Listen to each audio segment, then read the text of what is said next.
বিয়েটাও হুট করে হয়ে গেল তো, সকল আত্মীয়কে সেরকম করে বলাও হয়নি। এই আমাদের আমাদের মাঝেই আছে। আচ্ছা তোমরা বসো না, দেখি একটু নাস্তা পানি ব্যবস্থা করি আমি, মা তো ঘুমিয়ে আছে।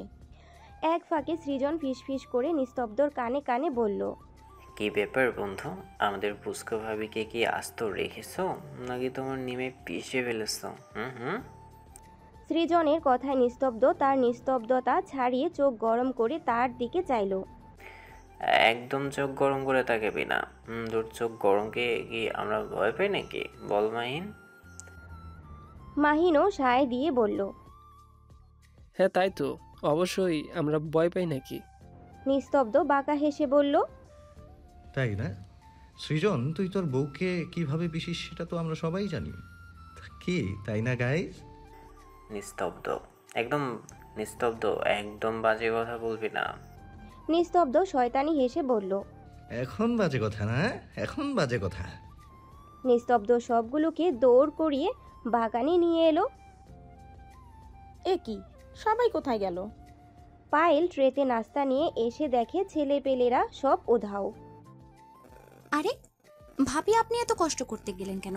রাখুন রাখুন, ওরা তো গেল বাইরে, এসে পড়বে। তিনজন পুনরায় গল্পে মগ্ন হয়ে পড়ল। আয়ানা তাসফিকে ফিসফিস করে চলল। নিস্তব্ধ তোমাকে ছুঁয়েছে, মানে ইন্টিমেট? তাসফি মাথা নাড়িয়ে দুষ্টু হেসে বলল, কি যে বলেন না আপু, ছুতে চাইলেই আমি দেব নাকি? এত সোজা? আমাকে সে বউ হিসেবে মানে না, আমার কাছে কেন আসবে বলুন তো? আমিও বা কেন দেব? তাছাড়া ওই অহংকারী পুরুষের ছোঁয়া পেতে তো আমি মরে যাচ্ছি না, তাই না বলুন? তাসফির কথায় আয়ানা আরশি দুজনে চোখ বড় বড় করে চাইল। কি দেখছে তারা? নিস্তব্ধ পুচকে বউ তো যে সে বউ নয়, একদম ধানি লঙ্কা। কোথায় এই মেয়ে লজ্জা টজ্জা পাবে? অথচ আরশি সায় দিয়ে বলল, হ্যাঁ তাই তো, একদমই হতচ্ছাড়াকে কাছে ঘেঁচতে দেবেন না। বউ মানে না, আবার কাছে আসা কিসে? একদম নাকে দড়ি দিয়ে ঘোরাবেন। কি গো মেয়ে, তবে আমার বন্ধুকে আবার কষ্ট টষ্ট দিও না জানো। সময় মতো কাছে টেনে নিও, কিন্তু অতিরিক্ত জ্বালিও না, তাহলে সে আবার অতিষ্ঠ না হয়ে যায়। তাসফিও মিষ্টি করে হাসলো। জ্বালানো তো কেবল শুরু। অহংকারী পুরুষের অহংকার সে টুকরো টুকরো করে ভেঙে দিবে। গধূলি বিকেলে আকাশের সূর্যি মামা পশ্চিমে অস্ত যাবে যাবে ভাব। সন্ধ্যার পূর্বে বাগানের সৌন্দর্য আরও বৃদ্ধি করছে, সঙ্গে বিভিন্ন ফুলের মন মাতানো সুবাসে হৃদয়কে পুলকিত করছে। চার বন্ধু হাসি ঠাট্টায় মত্ত। যার যার নিজ কর্মব্যস্ততা থাকার এখন আর আগের মতো তেমন আড্ডা দেওয়া হয় না। মেডিকেল ক্যাম্পের হাসি ঠাট্টার সঙ্গে সপ্তাহে সপ্তাহে ফ্রু দেওয়ার আনন্দগুলো এখন আর নেই। লিখতে লিখতে হাত ব্যথা হয়ে যাওয়ায় কেউ আর কাউকে এখন আর অযথা রাগ দেখায় না। লিখতে লিখতে হাত ব্যথা হয়ে যাওয়ায় কেউ আর কাউকে এখন অযথা রাগ দেখায় না। মারামারি খুনসুটিও কমে এসেছে। সৃজনের এক ছেলের বয়স প্রায় বছর খানেক হবে। বন্ধুদের মাঝে সেই প্রথম বিয়ের হালখাতা পূর্ণ করেছে। মাহিন চাকরির সূত্রে যশোহরে একটা হসপিটালে কর্মরত। আয়ানার বিয়ে হয়েছে কিছু মাস, আরশির সামনে হবে। সৃজন ছন্ন ছাড়া তার কোনো পেশাই ভালো লাগে না, তবুও আঙ্কেলের অনুরোধে নিস্তব্ধ জোর করে তাকে হসপিটালে বসতে রাজি করিয়েছে।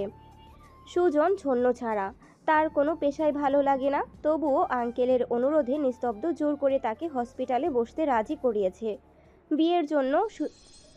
বিয়ের জন্য সুজনের মা সারাক্ষণ বিলাপ করতে থাকে, অথচ সুজনের এক কথা, কি যে বলো না মা, বিয়ে আবার জীবনের কোনো অধ্যায়ের মাঝে পড়ে নাকি?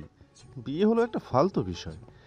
বিয়ে করে সারাক্ষণ বাবার মতো তোমার হাতে হাজারটা মায়ের খেতে আমি রাজি না মা। শেষে বাবার মতো বোকা মহিলা যদি আমার কপালে জোটে, তার চেয়ে বরং তুমি আশুকে বিয়ে করিয়ে দাও মা। ওর বয়স তো 18 হয়েছে, একদম ফার্স্ট ক্লাস, বুঝলে? সুজনের মা রাহেলা বেগম চোখ গরম করে ছেলের দিকে তাকাবেন। ছেলে বলে কিনা সে বোকা। হাই খোদা, এই ছেলেকে সে কি করে মানুষ করবেন? কত করে বলে, তোর কোথাও পছন্দ আছে কিনা বল বাবা, তবুও বিয়েটা কর। আমরা সেই মেয়েকে ঘরে তুলে আনবো। সুজন তবুও এক পায়ে নারাজ, বলল, কি যে বলো না আমার মিষ্টি বোকা মা। আমার পছন্দ থাকলে তো তুমি সবার আগে জানতে। কি বলো, জানতে না? এই সুজনের পছন্দ হবে এমন কোনো মেয়ে পৃথিবীতে আছে নাকি? থাকবে কি করে? এই ভাগ্যবান সুজনের জন্য কি আর যে সে মেয়ের জন্ম হবে? যেদিন আমার মতো হ্যান্ডসাম ছেলের জন্য রূপসী মেয়ে আসবে, যাও মা, সেদিনই আমি বিয়ে করব। রাহেলা বেগম ছেলের দিকে করুণ চোখে তাকিয়ে থাকেন। এই দামড়া ছেলেকে আর সে কী বা বলতে পারবে? মারতে তো আর পারবে না। হাসি ঠাট্টার মাঝে নিস্তব্ধ সুজনের কাঁধে হাত রেখে বলল, তৃপ্তিকে এবার নিজের মনের কথাটা বলে দিলেই তো পারিস। নিস্তব্ধর কথায় সবাই সায় দিল। সুজন আশ্চর্য হওয়ার ভঙ্গিতে বলল, তোরা কি বলছিস ভাই? আমি ওই অতৃপ্ত আত্মাকে আবার কি বলতে যাব? ও নির্ঘাত আমার গলা টিপেই মেরে ফেলবে। আমি কিছু বলা বলির ভিতর নাই ভাই। বন্ধুগণ হতাশ হয়। আর কত বোঝাবে তারা? ওরা স্পষ্ট দেখতে পায় তৃপ্তির জন্য সুজনের চোখে ঠিক কতটা ভালোবাসা, সেই কলেজ লাইফ থেকে। অথচ ছেলেটা স্বীকার করতেই নারাজ। সুজন মনে মনে কৌতুক হেসে বলে, বলে দিলেই আর কি হবে নিস্তব্ধ? তৃপ্তি আমায় এক কথায় প্রত্যাখ্যান করবে, কারণ ওর মনে যে শুধুমাত্র তোর বসবাস। ওর মনের দখলদারি যে শুধুমাত্র তুই। প্রত্যাখ্যানের তীব্র যন্ত্রণার চেয়ে না বলে যন্ত্রণা পাওয়া যে অমৃতের সমান। এই আছি তো, বেশ আছি রে। চার বন্ধু বাহির থেকে এসে দেখল যুবতীগণ বসে বসে পীড়িতির আলাপ করছে। মাহিন টিটকেরি করে বলল, মেয়ে মানুষ হচ্ছে ব্রয়লার মুরগি, যেখানে মানুষ দেখবে ব্রয়লার মুরগির মতো মুহূর্তেই গলে সিদ্ধ হয়ে আলাপ করতে বসে পড়বে। বুঝলি সেজন? আরুষি ফুঁসে উঠল, কেন রে, তোরা কি উঠ পাখি? যেখানেই যাস গলা উঁচু করে সিগারেট টানতে শুরু করে দিস। এই যে বাইরে গিয়ে আসলি, তোরা কি গল্প করিসনি? সিগারেট খাসনি? আস্তাগফিরুল্লাহ, আমরা কোনো সিগারেট ফিগারেট খাইনি। মাঝে মাঝে এই সিজন একটু একটু খাই আর কি। সুজন মাহিনের মাথায় টোকা মারতেই তার সম্ভিত ফিরল। সঙ্গে সঙ্গে সে জিভ কাটল। ইস, হিসেবে গন্ডগোল হয়ে গেছে রে। সুজনের পিছে গিয়ে ফিসফিস করে বলল, আন্টি এখানে আছে, তুই আমায় বলবি না আহাম্মক? তোর এখন জুতা পেটা করতে মন চাইছে? এতদিনের তিলে তিলে গড়ে তোলা পেস্টিজ তোরা এক নিমিষে ধুলোয় মিশিয়ে দিলি রে। অনিমা বেগম সরু চোখে ছেলে আর তার বন্ধুদের দিকে তাকিয়ে আছে। কিছুক্ষণ আগেই সে আর বাসন্তী নিচে নেমে এসেছে। অনিমা বেগম ছেলের দিকে তাকিয়ে বললেন, তা তুমিও সিগারেট খাও নাকি বাবা? নিস্তব্ধ তুতলিয়ে বৃথা হাসার চেষ্টা করলো। মাহিনের দিকে তাকিয়ে দাঁতে দাঁত চেপে বলল, না না মা, কী সব বলো না। আমি ওসব ছাইপাশ খাই নাকি? আমি খাই না, ওরাই মাঝে মাঝে খায় আর কি। আমি নিষেধ করি, বেয়াদবগুলো শুনে না। তুমিও তো বাবার মতো গোয়েন্দাগিরি করতে শুরু করেছো মা, এটা কিন্তু একদম ঠিক নয়। অসভ্যের দল তার পেট্টিস পাঞ্চার করা ধান্দা নিয়ে এসেছে। তাসফি আর চোখে তাকালো নিস্তব্ধর দিকে। তার ভারী মজা লাগছে লোকটাকে এমন হেনস্থা হতে দেখে। সকলের হাসি ঠাট্টার মাঝে মাহিন আর চোখে বাসন্তীর দিকে তাকালো। আজ পরিস্থিতি ভিন্ন না হলে ওই মিষ্টি মেয়েটা তার জিম্মায় থাকতো। হোক না, বয়সে সে ছোট, ভালোবাসায় আবার বাজ বিচার কিসের? ওই যে মেয়েটা বুকে হাজার কষ্ট চেপে রেখে কিভাবে সকলের সঙ্গে হাসি মজা করছে। কেউ কি তার ভিতরের লুকানো ব্যথা কি বুঝতে পারে? কিন্তু মাহিন তো পারছে। পরিস্থিতি আজ তার অনুকূলে, তাই তো সে চেয়েও আজও মেয়েটার কাছাকাছি যেতে পারে না। সিগারেট সিগারেট সিগারেট আমায় ধোঁকা দিয়েছে, সিগারেট খাওয়ায় নাকি অপরাধ হইয়াছে, আরে সিগারেট খাওয়ায় নাকি অপরাধ হইয়াছে, সিগারেট খাইয়া আজ আমি গাজার নৌকায় ঘুরি, তবুও মা আমায় আবার দেয় ছাড়ি। কি হচ্ছে এখানে? নিস্তব্ধ ধমকে উঠল তাসফিকে। এই মেয়ের বানানো গান শুনে তার ফুরফুরে মেজাজ মুহূর্তেই খিচিয়ে গিয়েছে। সে বেশ বুঝতে পারছে তাকে জ্বালাতেই এই গান গাওয়া হচ্ছে। তাসফি দাঁড়িয়েছিল বেলকনিতে। নিস্তব্ধর প্রশ্নে সে ভাবলেশীন কণ্ঠে জবাব দিল, বারে দেখতে পাচ্ছেন না কি করছি? আকাশ দেখছি, সঙ্গে স্পেশাল গানও তো গাইছি। শুনতে পাচ্ছেন না ডাক্তার সাহেব?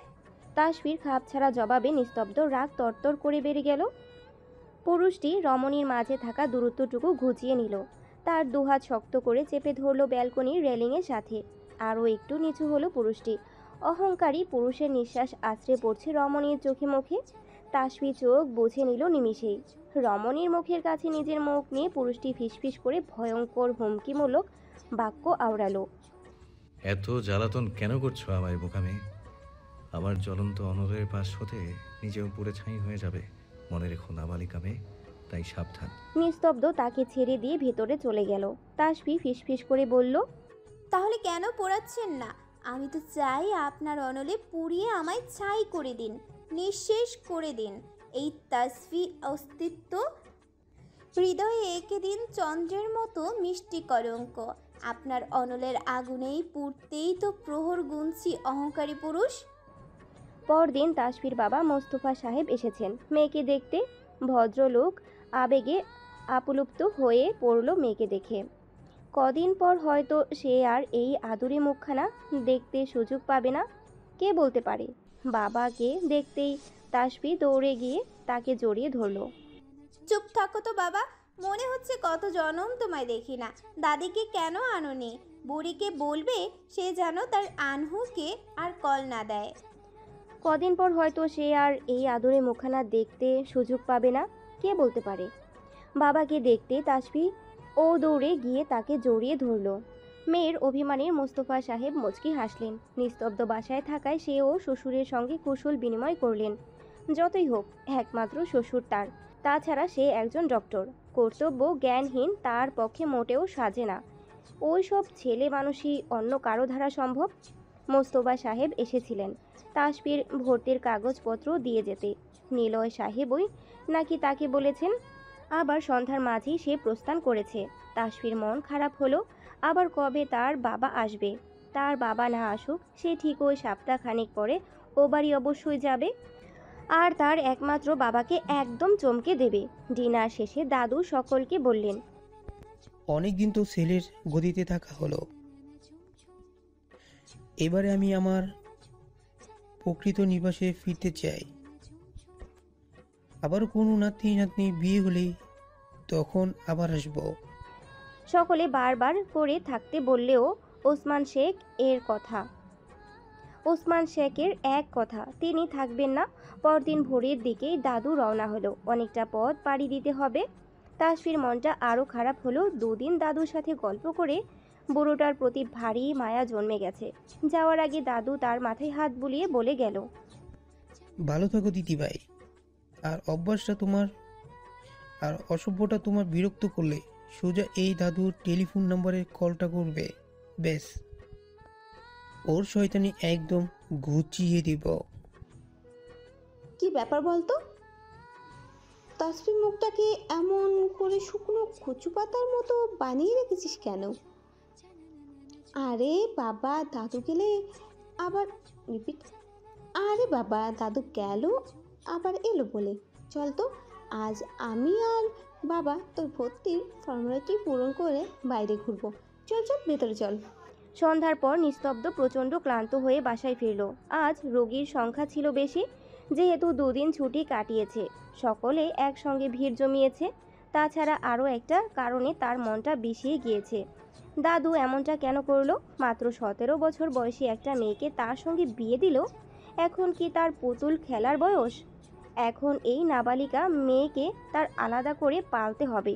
তার ইচ্ছে ছিল সেম এজের একজনকে বিয়ে করবে। সে তার সকল দুঃখগুলো বুঝবে, তার সমস্যা হলে তার মতো ভেবে একটা সলিউশন দিতে পারবে। কিন্তু তাসফির পক্ষে কি তা সম্ভব? যতই সে নিজেকে বড় দেখাক না কেন, আসলে তার মাঝে তো সেরকম ম্যাচুরিটি এখনও আসেনি। যতই হোক সে তো পুরুষ মানুষ, পুরুষালী কামনা তার সর্বাধিক। তাসফির মতো বাচ্চা মেয়ে তা কি পূরণ করতে পারবে? কখনোই না। ওইটুকু পুচকে মেয়ে কি করে তার ইচ্ছে পূরণ করবে? তার দানবীয় ভারী কি শরীর বহন করার ক্ষমতা ওই মেয়ে কখনোই রাখে না। তাছাড়া এই যে এখন তার এক গ্লাস ঠান্ডা শরবত দরকার, তা কি ওই মেয়ে বুঝতে পারবে কি করে? স্বামীর প্রতি কি দায়িত্ব সেটাই তো সে জানে না। ক্লান্ত শরীর নিয়ে রুমে ঢুকে তাসফিকে বিছানায় এলোমেলো শুয়ে থাকতে দেখে তার মেজাজটা ধপ করে যেন আরও বেড়ে গেল। মনে হলো আগুনের মাঝে কেরোসিন ঢেলে দিয়েছে। তাসফির মসৃণ উন্মুক্ত পেট দৃশ্যমান নিস্তব্ধর চোখে। তার মাথা চারা দিয়ে উঠল এলোমেলো নিষিদ্ধ অনুভূতির দলগুলো। সে দ্রুত চোখ ফিরিয়ে নিল। না, আর পারছে না। এর দ্রুত সলিউশন দরকার। এভাবে আর তার পক্ষে থাকা সম্ভব না। গলা ফাটিয়ে ডাকল, আপা, আপা! এই মেয়ে এখনো আমার রুমে কি করছে? দাদু তো চলে গিয়েছে। তুই বলেছিলি দাদু চলে গেলে এই মেয়ে আমার রুমে আর থাকবে না। এখনো সেইখানে কি করছে? সব জিনিসপত্র নিয়ে এক্ষুনি বের হতে বল। বাসন্তী আটকে উঠল। ইস, সে তো ভুলেই বসেছিল ব্যাপারটা। এখন কি হবে? চিৎকারের আওয়াজে তাসফি ধরফর করে উঠে বসল। সদ্য ঘুম থেকে ওঠায় তার মস্তিষ্ক এলোমেলো। নিস্তব্ধর দিকে তাকিয়ে ভ্রু কুঁচকে বলল, কি ব্যাপার, এভাবে চিল্লাচ্ছেন কেন? নিস্তব্ধ তার কথার কোনো জবাব দিল না। বাসন্তী এসে বলল, ভাই, এই কয়দিন তো ঠিক থাকলি, আর কটা দিন না থাক একসঙ্গে, সব ঠিক হয়ে যাবে দেখবি। বাধ্য হয়ে থেকেছিলাম আপা, আর এক মুহূর্তও থাকতে চাই না। ওকে এক্ষুনি বেরিয়ে যেতে বল আমার রুম ছেড়ে। আর এক মুহূর্ত থাকা সম্ভব না আমার পক্ষে। তাসফি নিস্তেজ হয়ে বসে রইল। অহংকারী পুরুষটি বাধ্য হয়ে তার সঙ্গে রুম শেয়ার করেছে। সে কি এই পুরুষের রুমে থাকার জন্য মরে যাচ্ছে? কখনোই না। এত অপমানের পরে তো সে কিছুতেই থাকবে না। ছেলের চেঁচামেচি শুনে অনিমা বেগম এগিয়ে এলেন। ভেবেছিলেন ছেলে তার বিয়েটা মেনে নিয়েছে, কিন্তু না। এদের বাপ ছেলে রক্ত তো একই। কী করে শুধরাবে এরা? বাসন্তী আবার কিছু বোঝাতে গেলে অনিমা বেগম থামিয়ে দিল তাকে। তাসফি, লাগেজ গুছিয়ে বেরিয়ে এসো। বাসন্তী তোমায় রুম দেখিয়ে দেবে। তাসফি কাঠের পুতুলের মতো শাশুড়ির কথা মেনে নিল। অনিমা বেগম আবার বললেন, তাছাড়া তাসফির এখনও সংসার করার বয়স হয়নি। তার এখন পড়াশোনা করে সেটেল হওয়ার বয়স। নিস্তব্ধ চিবিয়ে চিবিয়ে বলল, হ্যাঁ সেটাই। তবে এখন তাকে পড়াশোনাই করাতো। বিয়ে কেন দিল? বিয়ে করার তো কোনো প্রয়োজন ছিল না, তাই না মা? অনিমা বেগম ছেলের কথায় কোনো জবাব দিলেন না। সব কিছুর একটা কারণ থাকে নিস্তব্ধ। সব কিছু নিয়ে বাড়াবাড়ি করতে নেই। আমাদের নিয়তিতে যা আছে তা তো ফলবেই। তুমিও তো আটকাতে পারবে না, বলেই তিনি রুম ত্যাগ করলেন। নিস্তব্ধ আর এক সেকেন্ডও দাঁড়ালো না। তার সারা শরীর রক্তে টকবক করছে। এত মেন্টাল প্রেশার সে নিতে পারছে না। ওয়াশরুমে ঢুকে ঠাস করে দরজা লাগিয়ে দিল। তাসফি নিজ লাগেজ গুছিয়ে শূন্য চোখে আরেকটা বার রুমটাতে চোখ বুলিয়ে নিল। অতপর নিষ্প্রাণ চোখে বেরিয়ে গেল রুম ছেড়ে। এই দুদিনে পুরুষটি তার মায়ায় পড়েনি। অবশ্য দুদিনে কি আর তা সম্ভব? বাকিটা উপরওয়ালাই জানেন। রমণী ঘর ছেড়ে বেরিয়ে যাওয়ার পিছনে পড়ে রইল নিস্তব্ধ। ইয়াসারে শূন্য ঘরখানা। তাসফি আজ থেকে বাসন্তীর রুমে থাকবে। বাসন্তী তাকে অন্য রুমে দিতে গেলে তাসফি মুচকি হেসে বলল, কি যে বলো না আপা, আমি একা একা কিছুতেই থাকতে পারবো না। আমি তোমার সঙ্গেই থাকবো। ও বাড়িতে তো রাতে দাদিকে নিয়ে ঘুমাতাম, বুঝলে? অবশ্য তোমার সমস্যা হলে বলতেই পারো, আমি কষ্ট হলেও মানিয়ে নিব। মানিয়ে নেওয়া বাক্যটা যে বড্ড বিষাক্ত। জানা সত্ত্বেও সে কি করে এই মিষ্টি মেয়েটাকে বিষের মাঝে পাঠাবে? বাসন্তীর নিস্তব্ধর ওপর বড্ড রাগ হলো। তার ভাই সব বুঝেও কেন এমন অবুঝপনা করছে সে কিছুতেই ঠাহর করতে পারছে না। এমন মিষ্টি মেয়েটাকে কেন কষ্ট দিচ্ছে তার ভাই? বাসন্তীর পক্ষে তো আর জানা সম্ভব নয় তার ভাইয়ের মনের গোপন রহস্য। যদি জানতো, এখনই সব নিমিষেই সমাধান করে ফেলতো। তার ভাইকে গাঙ্গে ছুঁড়ে ফেলতো। নিস্তব্ধ আকাশ জুড়ে মিটমিট তারা জ্বলজ্বল করছে। যেন কালো রঙের মাঝে কতগুলো তারবিহীন অদৃশ্য ফেরি লাইট জ্বলে দেওয়ার হয়েছে গগনের বুকে। ওসমান ভিলায়ও বিরাজ করছে নিস্তব্ধতা। কিছুক্ষণ আগে হীনমন্যতা ঢাকার অপ্রাণ চেষ্টা করেছে সকলে। সঙ্গে তাসফির মনোভাব পুলকিত করতে উঠে পড়ে লেগেছে সবাই। সে তা ঠিকই বুঝতে পারছে। যেমন কিছুক্ষণ আগে ফিরোজা বেগম কোমর দুলিয়ে হেঁটে এলো বাসন্তীর রুমে, বলল, শোন নাতিবু, একদম চিন্তা করবি না। তেরা নাতির তেরা ঘাড় সোজা করা আমার 2 মিনিটের কাজ, বুঝলি? ওর মাথার সমস্ত চুল ছেটে আমি ন্যাড়া যদি না করেছি, আমার নামও ফিরোজা বেগম নয়। আমি বলে রাখলুম। বিয়ে মশাইকে একবার শুধু আসতে দে। মাঘ মাসের শীতে ওরে পচা পানির পুকুরে চুবামো আমি, এ বলে রাখলাম।